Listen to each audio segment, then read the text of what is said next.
All right, well, here we are, interns. We are so excited to share with you two friends of ours who love the Lord, who love serving in their church, and are really talented musicians. And so we have with us Cassie and Doug from Thrive Church, all the way out in Denver, Colorado. And so we're just excited to open up our hearts and to learn from you and the wisdom and experience that you have to share. And we are excited for our time together with you. So thank you guys so much for being with us today.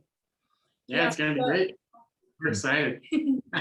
Can you guys just tell us a little bit about you and just let us know what you guys do in the church, how you serve, what you do outside of church? Just tell us a little bit about you guys. Yeah, so I am actually a full-time high school music teacher.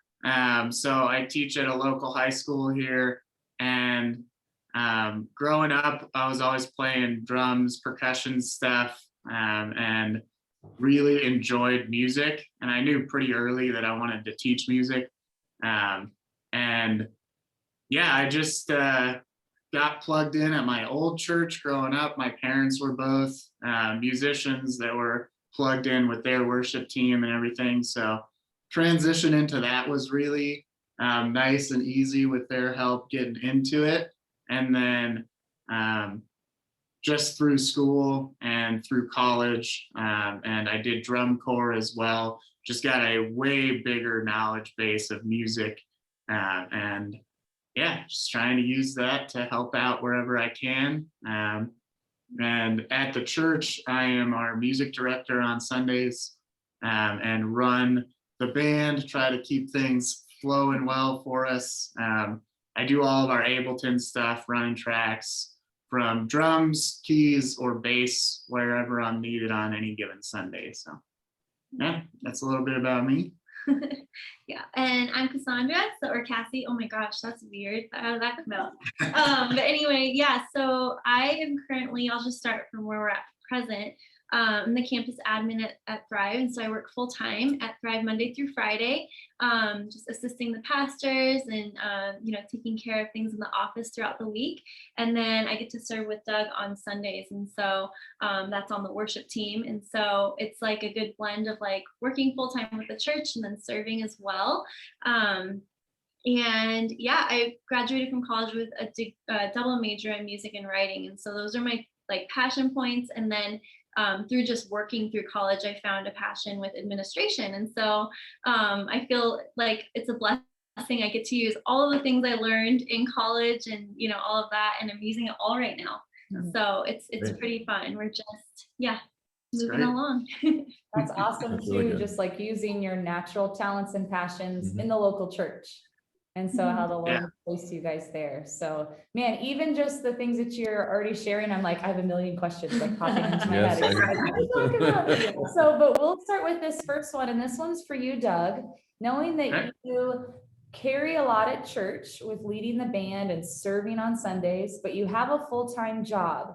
Talk to us about how you manage that, because we have students who are obviously full-time students, do sports after school, but then they're really active here at church, or even with young adults. They work full time, but they have a passion to serve here at church. How do you juggle those two schedules? How do you not get burned out, but do both well?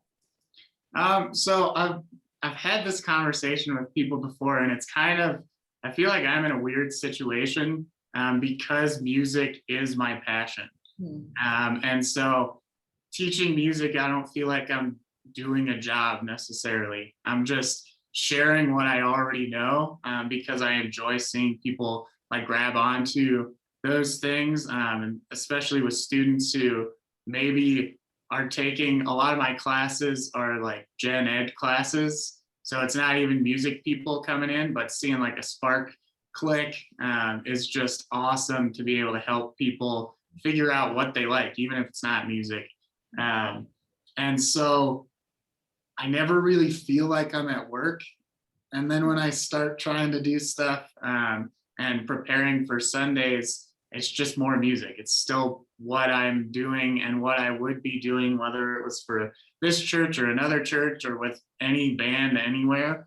I get asked a lot how I don't get burned out. I'd be playing or doing something anyway. So being able to help people and use those gifts with people that I enjoy and know that I'm helping out makes it a lot easier and less stressful, and it doesn't seem like I am getting burnt out or anything. There are times, Busy and seasons. I'm sure we'll talk about them in a little bit, but when marching band is really going, we've got rehearsals 3 times a week, and then on Saturdays we've got either shows or full day rehearsals, things like that. So it is, I've been stupid and figured out hours and stuff before. It's like a 2-week job in a week during marching band season. It's usually around 75, 80 hours. And so those times do get a little more strenuous, but with all of the things that I know from my classes and just from growing with music, and especially like the track side of things with Ableton and everything like that, on Sundays for church, I've gotten a lot better at preparing quickly for those things. So when it's a week that it's really busy for me, I can spend 20 minutes getting ready for a Sunday and still feel comfortable and confident going into that. But you're practicing throughout the week with everything else. Right. So it's just plugged into what I'm doing. Even if I'm working with the drum line on something, it's still solidifying what I'm doing coming into a Sunday. So it helps that what I'm doing full time layers on top of what I'm doing volunteer wise at the church. But yeah, I never really feel burnt out. I feel a little stressed and pressured during marching season, especially because that also usually lines up with big pushes at church. The fall is always a big time to get everybody back into things from summer breaks and everything like that. So it can get busy with both, but I don't feel like it's ever like overwhelming or stressful because it's still what I'm passionate about and trying to work towards anyway. That's good, because I like how you said, it's what I love. And so sometimes you have to stop and remind yourself, I love to do this. I'm getting to do what I love for the Lord. So like take a step back from your busy schedule and be like, wait, I want to do this. I love to do this. And then you said doing it with people you enjoy. And so how much of it is the relationship aspect of it, where when I'm loving who I'm serving with, it's not this, it doesn't feel like work. It doesn't feel busy because I'm getting to do what I love and be with who I love. And so that can be life-giving. And yeah, I think everybody has those busy seasons. I think about some of our students who are like, I've got a track meet and I've got, marching band season. We have someone on our worship team that's like, it's just a time where I have to really lean into that. And and I love even how you said, some weeks I'm just going to do the best that I can. Maybe I'm not able to give as much time as I did last week, but this is what I can do. And I think the Lord knows your heart, and will bless you, bless the work of your hands. So that's great. And I will say this too, because sometimes he won't always share, but like he's consistent with his time with God every single day, even through those busy seasons. And so I think that also has a lot to do with the consistency and steadiness that comes out during those seasons. So you think it's, but it's true, those things. It's like every single morning he's up at a very specific time, getting ready, just making sure that the priorities are correct too. So, just putting God first all the time. I think that really, that's awesome. Yeah, it's not about how much I'm doing. It's if I'm staying filled up, I can keep going. I don't have to get burned out because I'm spending that time with the Lord. So that's really good. That's good. All right. The next question is for Cassie, and it's, how do you balance serving in multiple areas of the church and giving your best in each area? Because like Jen said, a lot of us serve in different areas. We serve on multiple teams. We serve with the teens and the kids and the adults. And so how do you balance those and give your best in each area? Yeah, that's a great question. So I think for me, it's this is something I felt out over the years, especially when I came on full time on the church. That was definitely an adjustment. But it was, it was an exciting one. I was really excited to just be a part of the team. I think it's the people, just the people you're with, being honest with, who you're serving with, who you're working with, and for me, it's knowing my lane and knowing what I'm supposed to be doing during the day, and recognizing, the fact that where's the heart of why I started to do what I wanted to do. When Doug and I found Thrive, we were newly married and we just wanted to serve together. And we honestly didn't really care where we wanted to serve. We knew that, our passion was in music and in worship, but we just wanted to be together. And so, just being really clear about like, okay, I like to serve with my husband on Sundays, and that's really important to me. That has really helped me, and knowing like just the heart of that. It's just, that's it. It's just being in relationship with God and, putting your gifts toward that. And I think that was one thing I was had super clarity about when I graduated from college, is like, I had a degree in music, but I always knew I would never really want to pursue it like, in like a full-time level. And so being on the worship team and knowing like my priorities with that, I was like, I just wanted it to be something I gave to the Lord. And, I was blessed enough to find a musician husband where we could understand that passion together and really pursue it together. And so, when I came on staff at the church, that was it was one of the priorities that we, Pastor Jacob and Hannah knew about. They knew that we love worship, and they knew that I like to serve with Doug. And so, it was a great position to have, because they knew that boundary would be super clear. Like, okay, you'll work full time here, and then, you'll also serve here. And sometimes there's moments where, I need to step off the worship team and help with the, administration or something on a Sunday. And that's always, a great conversation to have and things like that, but it's always well prepared. And so again, it's that conversation and, knowing that like, I don't think it's ever like, God doesn't like give us just one lane to walk in our whole lives. Sometimes it's great. I think music, but there's a lot of things that he's doing leadership wise that aren't always the music side of things. And so for me, it's like, well, I know God gave me a passion in writing and in music and in administration. And like, I get to use those things throughout the week. And thankfully, like, there's like a 9-to-5 job that sets those boundaries for me. So I'm like, okay, during the week, Monday through Friday, I'm, an admin, I'm an assistant to the pastors, I'm doing content writing for the church. Like, those are my things. And then once I'm like coming home, it's like knowing that, okay, now it's like family time, or we've set it apart and said, okay, this is where we're going to practice for worship, or this is when we're going to set that time aside. And so for me, it's a lot of like knowing what lane I'm in at what time of the day, and then also just like being really clear with my boundaries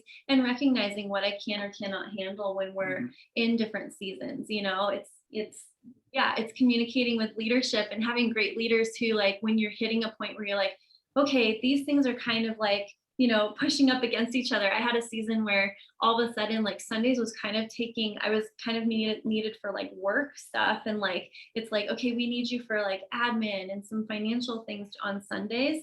And it, became a thing where I actually sat down with Pastor Jake and Hannah and was like, okay, so on Sundays, it is like, I am kind of being pulled. And so they actually lightened. So during the week, Friday became a half day, because they were like, okay, well, let's do this. If you're like on Saturdays is your Sabbath, but like you're also tuning in for worship, and then we need you on Sundays for like worship and for this.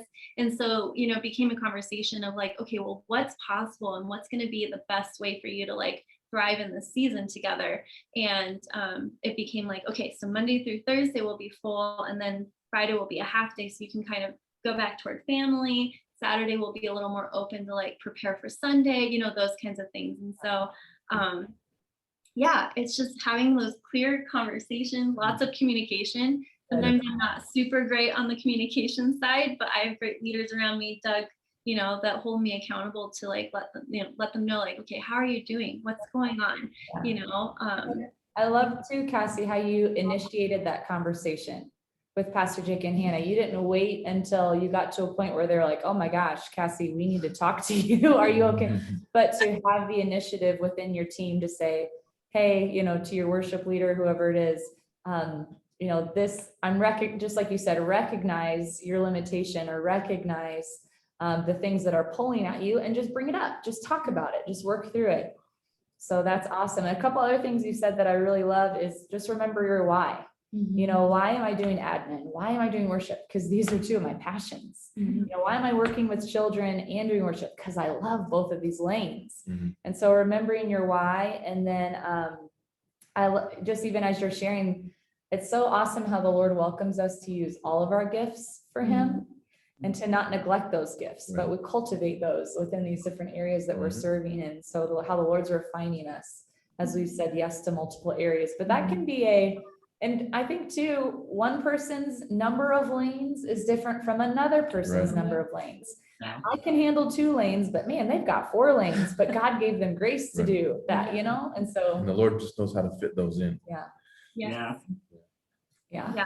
Totally, completely. It's knowing your strengths and weaknesses and what season you're in too. Yeah, that's really good. So kind of talking about this, you know, serving in multiple areas, maybe having a busy schedule outside of church. For the both of you, what is a way that you keep yourself refreshed, you keep your heart healthy to avoid those points of breaking or to avoid what, you know, we often hear as burnout? What do you guys do to stay healthy?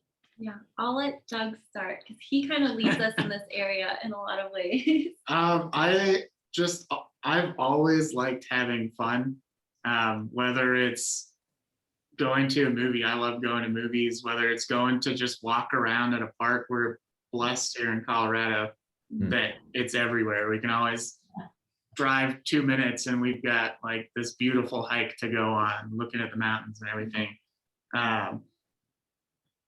Like sometimes silly, goofy things like going to bowl, and just enjoying time. And she was kind of talking about it with the last one, but setting times for those things. Like, I know I'm done with work now, and so we're gonna go karting. Right? I love just whatever thing. It's having a mindset where you're not thinking about what you were doing. You're not stressed and focused on what you're going to do. It's just staying in the moment and building in times to let go of those things. And we always have our date night. It's always Friday night. If it's marching band season and we have a football game on Friday night, it's Thursday night. Like making our schedule important. And if there are things like if there's a church service like Flourish or something like that that's on a time when we're supposed to be doing our date night, we just move our date night and clear that space. It's a reschedule, not a cancel. Yeah, it's never, oh, I guess we can't do that this week. It's like, oh, we'll get up earlier Saturday morning and go do this thing so that we still have our time together, and just focusing it on the fun and whatever we're in at the moment rather than trying to think about what happened at work or think about what we have to do tomorrow at church. It's just helpful to let those things go. I know it sounds weird that we don't want to be thinking about church or whatever, but letting those things go so that we can focus on each other in whatever we're doing. Good. Yeah. And then also just kind of, again, knowing our season or knowing what we're walking into. We actually have we've got a couple ways to stay communicated on schedules and things, but the biggest one right now is that we have a dry erase board that we constantly, keep updated. And so it's mainly just for like we'll go through really different seasons. So like, again, marching band in the fall is going to be super busy, and we know that, and because we've walked through it before. And so a lot of times like we lean a little differently than we would in another season. So like if he's working Monday through Saturday, like really long days, then usually at that point, like, I'm holding like, okay, what are we going to do for dinners every single night? What are we going to, make sure like at home it's all ready so that when we get home in the evenings, whether it's 7 o'clock or 9 p.m. or whatever that time is that he's getting home, like he's walking into like a peaceful setting, and you know, everything's taken care of. Like there's food, there's going to be like rest time, because again, he loves this rest time, and I do too. I'm learning. But and then it's really different. Like right now we're in the summertime, and so he's actually, you know, not working, and so he's preparing for marching band maybe, but like for the most part his days are pretty clear. And so at that point, like I kind of take my hands off of like the dinner stuff and like the meal prep, and he's leaning more into it and getting like the laundry done for us and things like that. And so, you know, we communicate in advance to, you know, make sure that like things are getting done at home that we need to get done. And then we're also staying focused because we're both professionals. You know, I've told this to, you know, Pastor Jake and Ian in the past, like I want to lean into work. Like I want to put, you know, in a high pressure season, like I want to get in there. I want to be all in with the team. Like we're going to put all those hours in.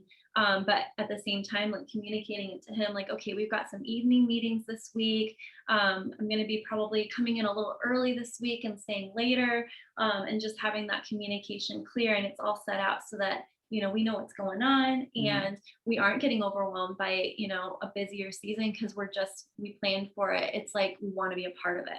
You know, it's not like something that we're afraid of. It's like, okay, pressure season is actually kind of exciting. Like, it's like where everyone on your team is like, oh my gosh, we're ramping up for the fall. We're going to gather everyone back into the church. It's going to be great. Or like, you know, we're getting ready for a conference. Conferences are a big deal. And so it's like, okay, so like, we're both going to be like, okay, we're getting ready for this conference. He's going to be leaning into a lot more like, you know, on the worship team, and I'm going to be leaning in more like on the work side. And so we're going to be like, you know, it's like we're just like we're cranking together, and it's exciting. And so yeah, I think that just trusting God in it and knowing like the busy season, like something is being invested in that, and we get to be a part of it.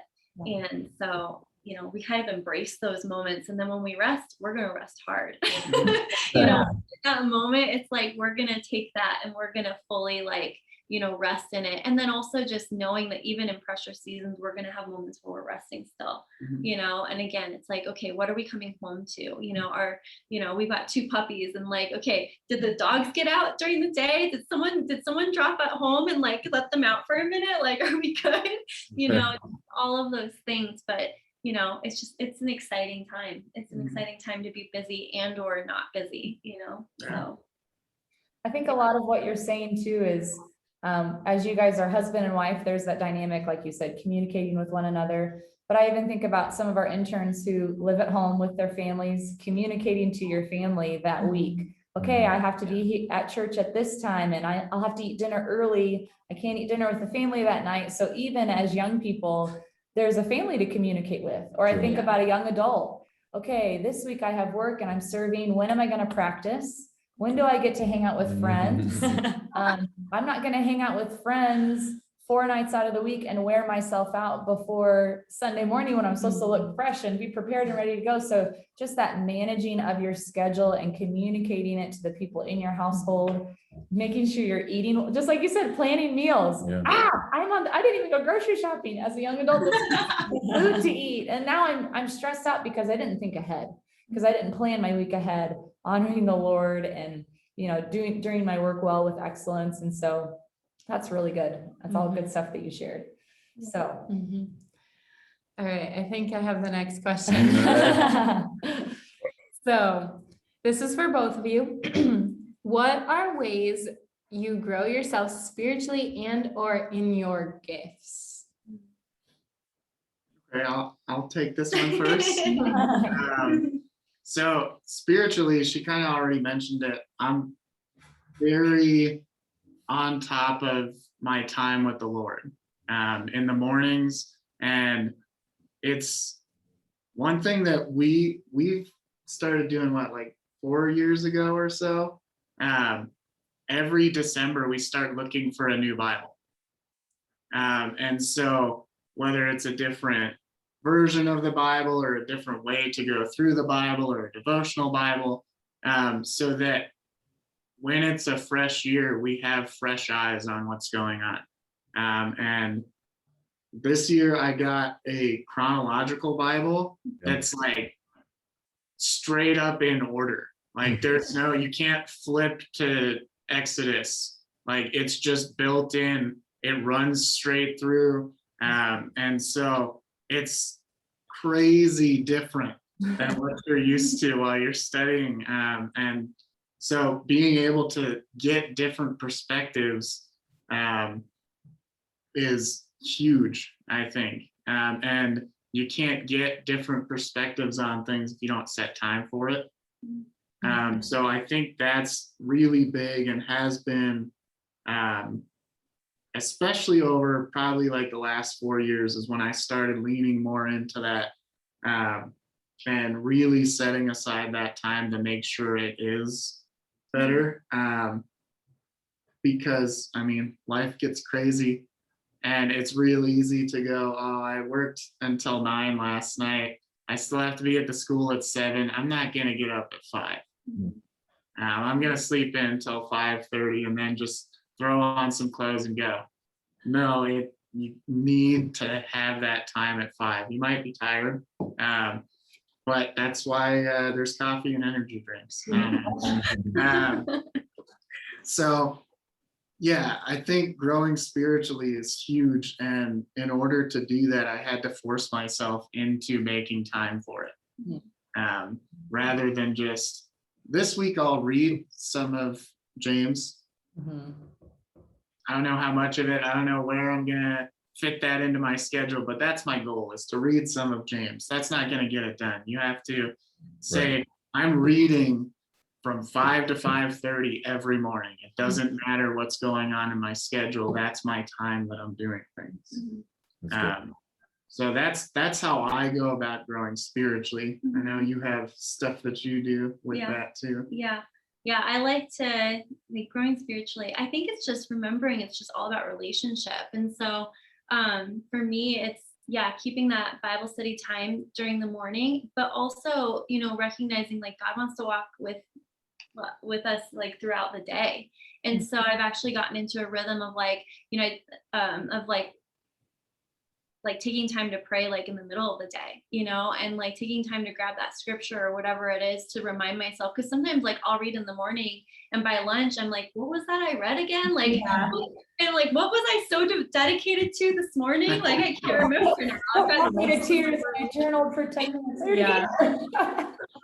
And so I have seasons where like, on my busier seasons, I'm like, okay, I need to know like, how's God working in my life and what areas do I need to grow in? And what kind of time do I need to devote? I think what you're saying, like you need to set that time for it.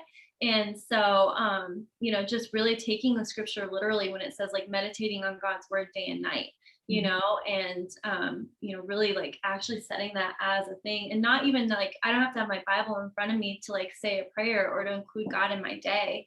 I really genuinely believe like every day is supposed to be a bit of an adventure and it's supposed to be fun, even when you're working on details and like you're answering emails, it's like, there's something there. There's something that like God is reaching, if not in your heart, in another's heart. And so, that's one thing like I've been doing really more intentionally in this season is really just, hearing God throughout my day and taking time to hear him, not always just like,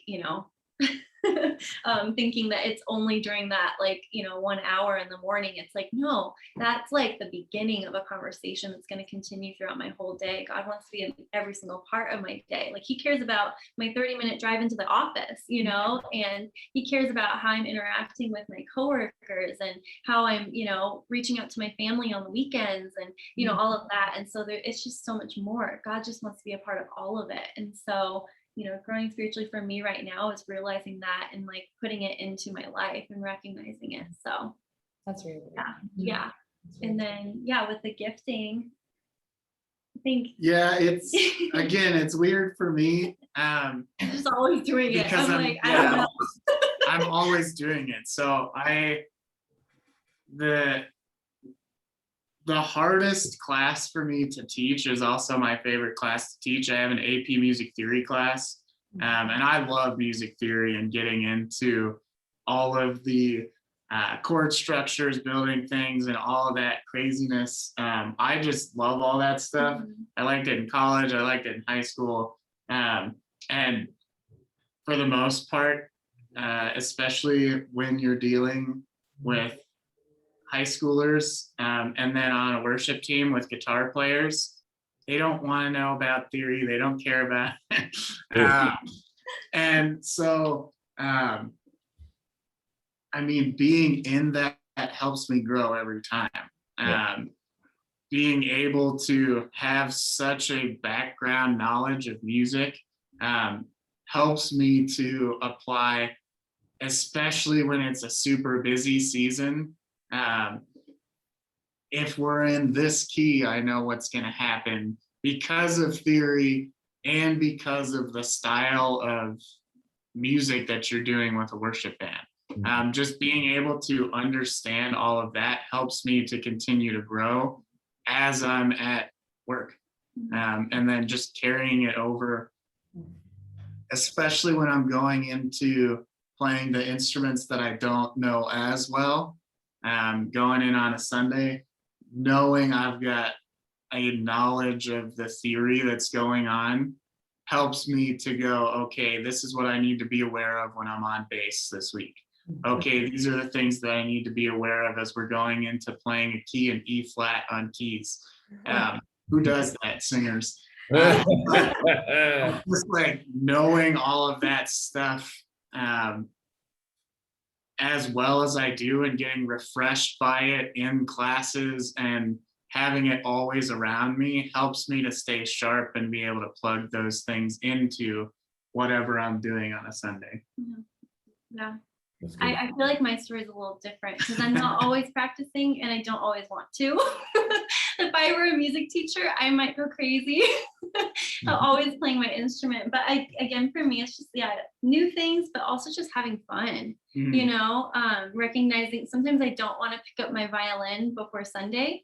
But like in order to be completely ready. And I think like for me, it's recognizing it's not just memorizing like parts or, things like that. It's really like embracing the language of music, and then so that God can use that on Sunday. Because if I come in on Sunday and I don't have my part memorized, I'm completely focused on the technical side of music, which is like, great, glad we can understand music, but at the same time, like I need to understand my part in this and like what everyone else is doing, and like really open up for God to move, not just me moving. And so I think that's something that's helped me over the years to recognize the difference between like just playing music and actually worshiping. It's my commitment that like I come in on Sunday like knowing all the keys to every single song, and for the like point of, okay, now I've got that down, now God move.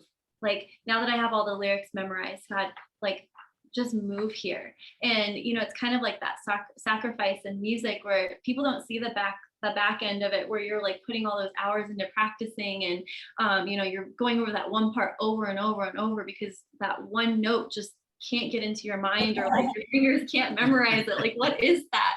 And just recognizing like on Sunday, it's not a leap of faith in the fact that like you're gonna know your part. It's a leap of faith in the fact that like God is going to move through you, and you're showing other people how to enter into worship. And so with that perspective, it's not just notes, it's not just practice, it's just learning that language of what worship means. And so anyway, I hope that makes sense. I hope that translates. Let me ask a question for Doug. You had mentioned earlier about the Ableton. So you guys are running Ableton for your tracks, for your songs. Can you just briefly explain for the interns what Ableton is? So Ableton is a software program, and every church uses it a little bit differently, just depending on what their church needs more than anything else. But we use it to help with clicks, a talkback track that's either done through multi-tracks, because we get a lot of our stuff through multi-tracks when we're covering other people's stuff. Or if we're doing one of our songs, I'll drop a talkback track in just so that that's there for any musicians. And then we have each individual part for every track. And some of them have like 50 keyboard parts and like stuff like that. If you've ever used it, you might know. but knowing, being able to have the full song back you, which we do very frequently, using the tracks, but also knowing when we have a guest keyboard player coming in, who's leading from keys, or a guest guitar player who's coming in, who's a fantastic guitar player, knowing, okay, I can cut this part of the track out so that that can be on top of things live, and you're not trying to play over the track, if you already know what you're doing. So it's really just a fill in, for if there's a space on the team that we don't have, and then just help backing and atmosphere, especially with those songs that have all the different keys and a lot of like Hillsong Young and Free, all the electronic-y stuff. Just having all that and not telling your keyboard player, all right, figure out how to fix these 50 pads for this one song. Good luck. So yeah, Ableton is just a system that helps us to have a click track, a talkback track, and be able to fill in the sound that's needed where it's needed. Good. Yeah, we use playback from an iPad that does very, very similar to what Ableton does. So, but as an intern, I mean, that's just another thing that you could learn, you know, and if you're really getting into the music side of things, software programs like Ableton are really good to learn, you know, just to continue to grow your craft. Yeah, I mean, Ableton is fantastic. It's made for live music. That's what it's geared towards, compared to some of the other DAW systems. But when it's a week that I actually have lots of time to put into it and I'm on MIDI or keys that week, I'll actually dig into the Ableton side of things and make it so that it's split up and we can go into a verse again, do things out of order, and you're not just stuck to what the track is. You're able to do that through Ableton a lot better than pretty much any other program that's out there. A lot of times you're stuck to whatever track you've got, but with Ableton, if you have the time to put into it, you're not locked into a specific thing. So it's a great program to spend some time with for sure. Yeah, good. Thanks, Doug. Yeah, that's good. Hey, I have a question. As you guys have shared just your musical experience and knowledge, something that happens a lot within worship teams, student, young adult, adult worship teams, is you get varying levels of experience and knowledge of music. So how do you all handle serving with team members? Like you said, Doug, sometimes you come in and someone could care less about music theory or just doesn't have that knowledge yet. How do you support and help or use that knowledge to build up the team? Have you figured out when is it your place to maybe say something? Maybe when is it best to save it for another time? But how do you support musicians of varying levels of skill? I think for me, it's helpful to always be around high school kids who know nothing about music, to be able to know what level of person you're talking to on a Sunday. But a lot of times, like if we're changing how we're going to do a chord structure at the end of a song or something, having multiple ways to explain it is very useful. It's also kind of, I wouldn't say off-putting, but some people who are guests that come in, as the music director on drums, most of the time, especially when we have guests coming in, they're not expecting a knowledge of what's going on coming from the drum cage. So being able to show that, yes, I know where this is going. And I think this is one other thing that I try to not lean on. I try to just do it in the background, is to show that I know what I'm talking about as we go through things, and not just say, I'm the music director, listen to me because I'm the music director. It's saying, okay, one of the guitars is playing the wrong suspension through this section. And they're like, oh, wait, he knows what he's talking about. And not being like, I know you're playing the wrong thing. I know with my setup, who's singing the wrong things, who's playing the wrong things, but generalizing it to make sure we're playing a D4 as we get to this chord within the structure. Some people are playing it with a 2 instead of the 4, and being able to do those things as it's happening, and having that knowledge to be able to do it, but not necessarily tell people they're doing it wrong. I think that's always a big off-put on people. And so whatever level person you're working with, being able to gently remind them or help them to know what's going wrong without saying you're wrong, fix it, or we're muting you this week, something like that. So I think it's just knowing what's going on around you makes it so that you can help whatever level person is around you. So yeah, I love that. So have a heart to help.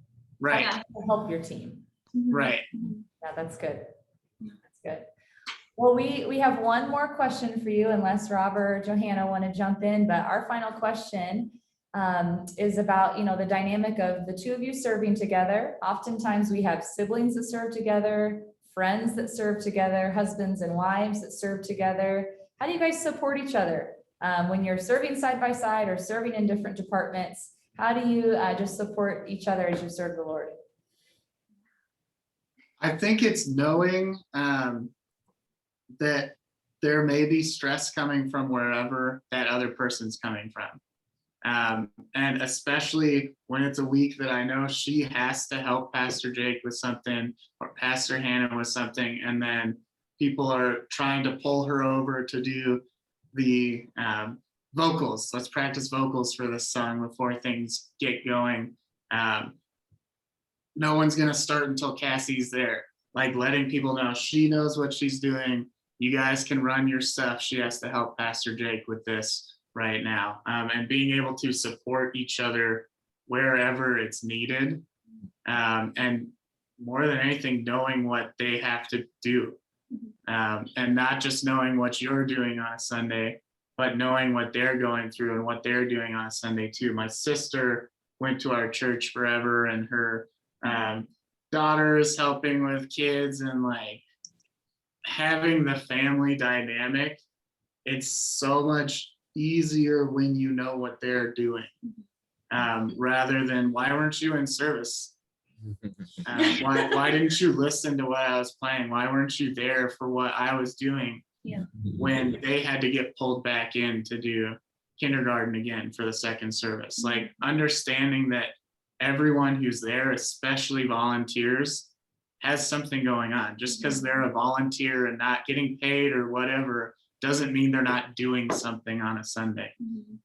So I think being able to support each other with the knowledge that they're doing something while you're doing something, it's not just all about you at any point in time or all about them at any point in time. There's multiple things going on. So I think that's big, just knowing what everyone's up to. Yeah. And I think just again remembering, like, we're in this together. Like everyone's like, we're all trying to get to the same goal, which is like having church on Sunday and reaching people. And so, I think that like for us with worship, like again, it's kind of our goal to be able to serve together. It's our goal to be able to, no matter what job we're doing full time during the week or whatever it is, like we want to serve with our church, our local church. And so, recognizing that like at the end of it, like that's what we want to do. Like we want to come together on Sunday, and like this is a part of our routine. It's a part of who we are. And it was actually really fun to have Doug's sister. They actually moved to another state, but hope, they're going to be coming back. hopefully they're coming back. Hopefully. But it was really cool to be, have family all around you where you're like, okay, we're on the worship team together. They're over in Thrive Kids, and taking time to like, have that relationship, even on a Sunday. I think slowing down a little bit and just seeing, okay, where are we at? Like, how's everyone doing?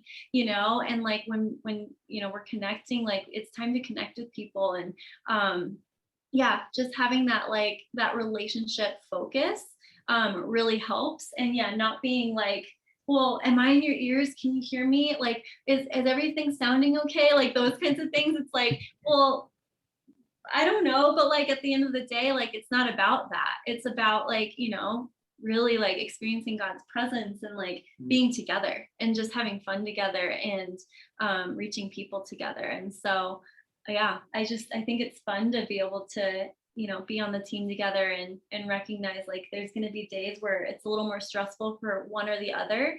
But at the same time, like that's not going to take away our joy.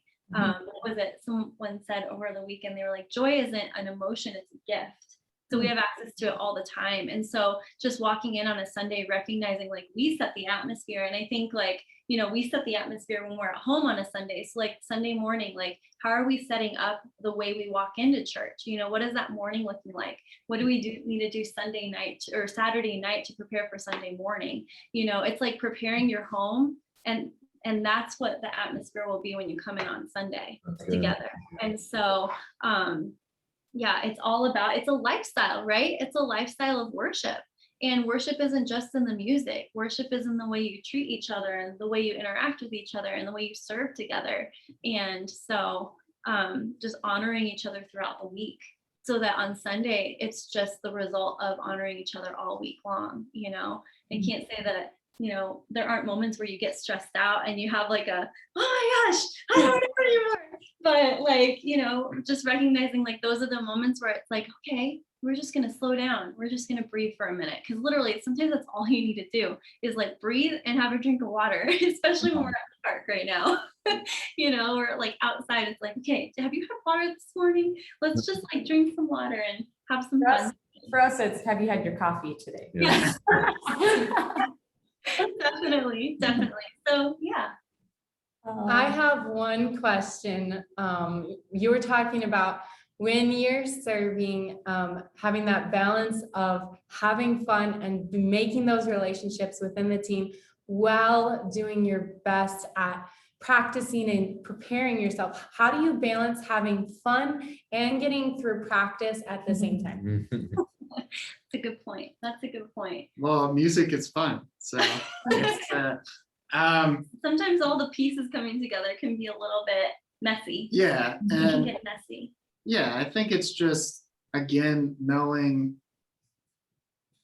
what you're doing well enough that you can help others. And it's more fun. I mean, as a teacher, it's fun for me to help someone figure out their part and get better at it in the midst of things. But yeah, I think a lot of, especially putting the group together and playing with a drummer that somebody found in the drum line, and you needed a drummer for this Sunday. He's never played drum set before, but you're letting him play, or at your youth event, whatever's going on. If that's where they're coming from, being able to have fun with their knowledge of what's going on. And if it means this kid who's played guitar 3 times is the one who's leading from guitar, throw the guitar in the tracks, but still have fun with what's going on there.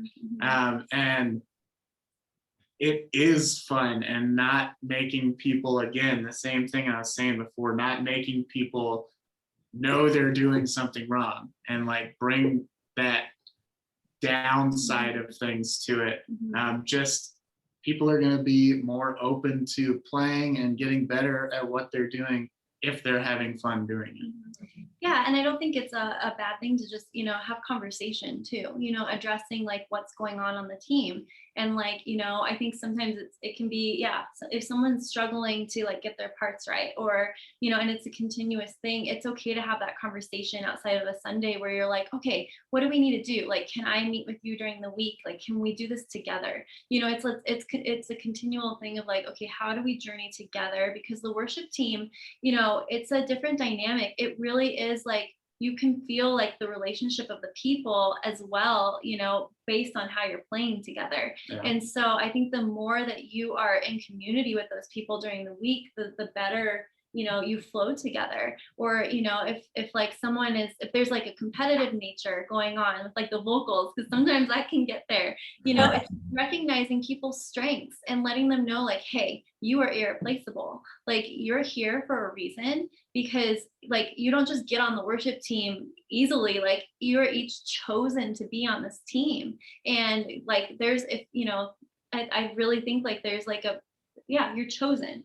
You're supposed to be here. And so own that spot, like own that lane that you're in. If you're up there playing backup, like own it. That's a great thing. And like, you can, like, everybody is a leader on the team, just recognizing your value and recognizing that, like, whether you're struggling or whether you're really strong in this area, God's going to use all of that. And he's going to use it in the way that like you give it to him. And so just constantly having open hands, because we're just serving, we're just playing music together, we're just doing life together. Like those things, like it's just, all those things coming together, take the pressure off. Yeah, it should be fun. Yeah.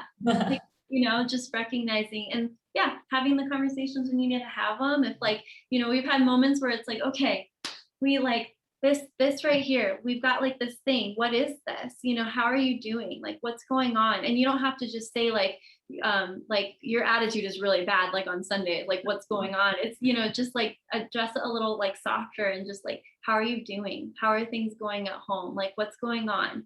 I think that opens up for more than just playing music together. It opens up for doing like having community together, and being real with each other, because then it's like all of a sudden you're on that stage and you're proclaiming declarations and like all those lyrics, like all those things that mean something powerful, like you're declaring that for each other too.